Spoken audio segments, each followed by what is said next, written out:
Have you ever wondered why some so-called spiritual practitioners seem to grow more deluded the longer they practice? Have you ever stopped to question whether the teachings you follow are genuinely rooted in Buddhism or cleverly disguised misguidance? Welcome back to our channel, where we dissect spiritual truths and unmask deception. I'm your host, and today we'll dive into an unsettling but critical question. Could your spiritual practice be steering you into dangerous territory instead of toward true liberation? The central idea we're exploring today is whether the practices many people follow today, often branded as Buddhist, are actually leading them away from the Dharma and into the clutches of what the Buddhist tradition calls ethical paths. Master Ling Yuan, a revered modern Buddhist teacher, didn't mince words. He boldly claimed, nowadays, critical teachings are everywhere. And if that sounds like an exaggeration, think again. We'll be using his insights to discuss how seemingly innocent or even sacred practices can, in fact, be subtle traps. We'll hear real-life stories of individuals misled by pseudo-masters, and we'll learn how to distinguish authentic Dharma from spiritual deception. The goal is to shine light on this shadowy corner of modern spirituality and help more people walk the true path toward awakening. Let me take you into a story.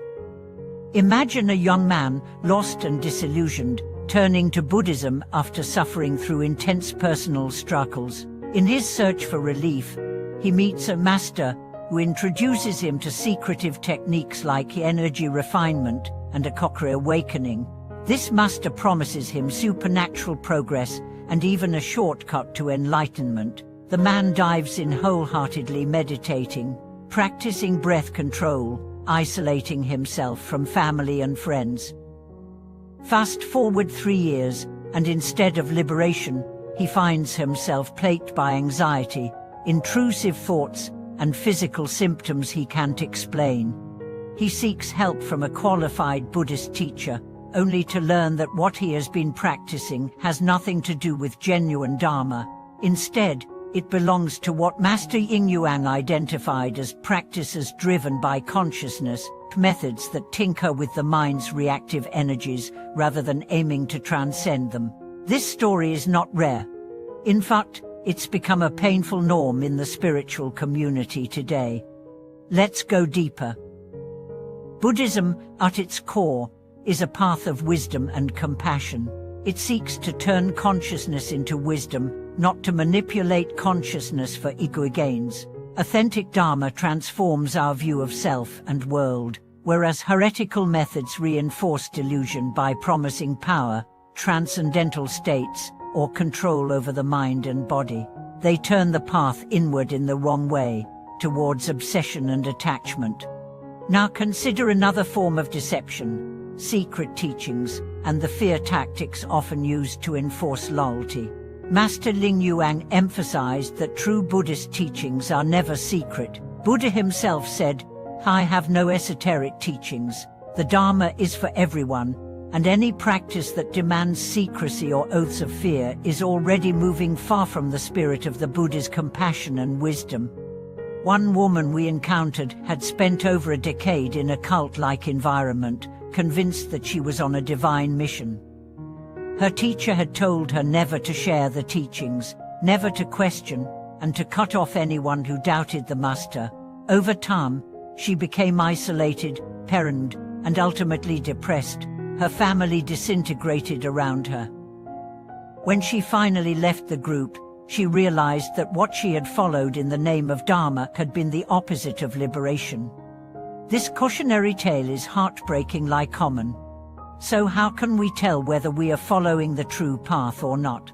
Master Yin Yuan offered a powerful lens: observe the foundation. Is the path helping you uproot greed, anger, and delusion? Is it increasing your wisdom and compassion? Or is it feeding your desire for power, mystery, or separation from others? The true Dharma connects us to reality, to each other, and to the essence of life. Heretical paths divide, isolate, and darken our inner world. He also noted that many so-called spiritual techniques today don't even address the real roots of suffering. They talk of refining energy or visualizing divine beings, but they neglect the core Buddhist insights into ignorance, karma, and the nature of mind. If a teaching doesn't help you confront and transform your attachments and illusions, it's not Dharma, it's a distraction. It's important to acknowledge that not all practices outside traditional Buddhism are harmful, but discernment is crucial. The line between Dharma and deception can be thin, especially when teachings are wrapped in exotic language and beautiful rituals. You must ask, is this practice helping me become more free, more compassionate, more aware? If not, reconsider. You might wonder, but what if these practices work? What if someone gains psychic powers or spiritual insights through them? Master Ling Yue addressed this too. He warned that even genuine supernatural experiences are not proof of enlightenment. The Buddha himself taught that no amount of mystical ability can substitute for ethical integrity and deep wisdom.